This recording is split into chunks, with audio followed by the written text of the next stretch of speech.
Airline travel hasn't been glamorous for years, yet more people are flying than ever, and airlines are reporting record profits. But this generation of passengers no longer expects finger bowls, free food, and having their pillows plumped. What about seats that are large enough to comfortably hold an average human being, not just one of the Keebler cookie elves? And seats that recline an inch or two without catching the nose of the passenger just behind you? And what about seating families together? Okay, the days of glamour are gone, but how would you describe what it's like up there right now, save for premium passengers? Well, if the airlines are telling the truth, they've gone from being in the travel business to being in the human transportation business. It's all a numbers game. And in order to understand what they've done, you need to go back about 20 years, because 20 years ago you had about 10 airlines competing for 88% of the market share. Today, because of mergers, consolidations, and in some cases outright failures, you've got 4 airlines that own 88% of the market share.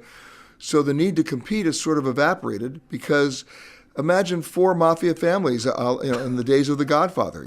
Somebody does numbers, somebody does drugs, somebody does prostitution, and nobody goes into anybody else's territory, and everybody wins. And if you actually add to that, the airlines finally got discipline when it came to capacity. They started reducing capacity when they no longer had the need to go fly to everywhere. Now they only fly not for market share, but they fly for yield, how much they can get from any individual seat. Yeah.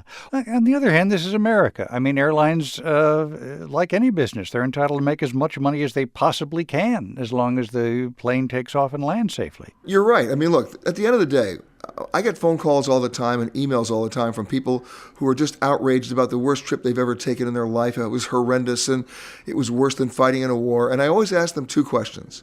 Question number 1, at any time during the flight, did you hit a mountain? No, you didn't. And question number 2 is, when you landed, did the wings cartwheel and explode into flames? You didn't have a terrible trip. You had the best trip ever because you're alive. Yeah. Can I share a personal gripe I have with you? Although it's not just personal. Families are not routinely seated together.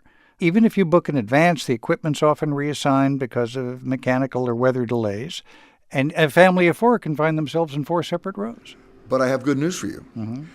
Recently, Congress agreed on something. I know that sounds amazing, but they did, and they passed the FAA reauthorization bill. Tacked onto that bill is a requirement now that airlines must seat families together without charging them additional money. Peter, this is good news. I didn't expect good news talking to you, if I might be blunt. So I've made your day.